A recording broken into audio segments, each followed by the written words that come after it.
The Four Noble Truths. After realizing complete, perfect awakening, Samyak Sambodhi, the Buddha had to find words to share his insight. He already had the water, but he had to discover jars like the Four Noble Truths and the Noble Eightfold Path to hold it. The Four Noble Truths are the cream of the Buddha's teaching. The Buddha continued to proclaim these truths right up until his great passing away, Mahaparinirvana.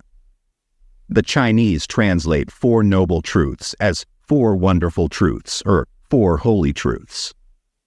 Our suffering is holy if we embrace it and look deeply into it. If we don't, it isn't holy at all. We just drown in the ocean of our suffering. For truth, the Chinese use the characters for word and king. No one can argue with the words of a king. These four truths are not something to argue about. They are something to practice and realize.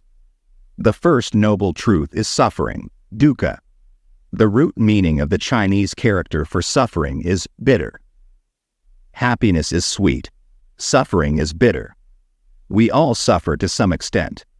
We have some malaise in our body and our mind. We have to recognize and acknowledge the presence of this suffering and touch it. To do so, we may need the help of a teacher and a sangha, friends in the practice. The second noble truth is the origin, roots, nature, creation, or arising, samudaya, of suffering. After we touch our suffering, we need to look deeply into it to see how it came to be. We need to recognize and identify the spiritual and material foods we have ingested that are causing us to suffer. The third noble truth is the cessation, nirodha, of creating suffering by refraining from doing the things that make us suffer. This is good news. The Buddha did not deny the existence of suffering, but he also did not deny the existence of joy and happiness. If you think that Buddhism says, everything is suffering and we cannot do anything about it, that is the opposite of the Buddha's message. The Buddha taught us how to recognize and acknowledge the presence of suffering, but he also taught the cessation of suffering. If there were no possibility of cessation, what is the use of practicing? The third truth is that healing is possible. The fourth noble truth is the path, marga, that leads to refraining from doing the things that cause us to suffer. This is the path we need the most. The Buddha called it the Noble Eightfold Path. The Chinese translate it as the path of 8 right practices: right view, right thinking, right speech, right action, right livelihood, right diligence, right mindfulness, and right concentration. The Pali word for right is sama and the Sanskrit word is samyak.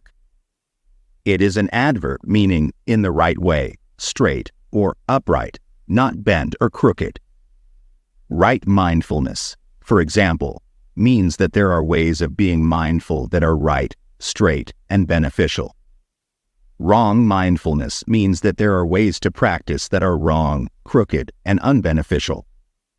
Entering the Eightfold Path, we learn ways to practice that are of benefit, the right way to practice. Right and wrong are neither moral judgments nor arbitrary standards imposed from outside.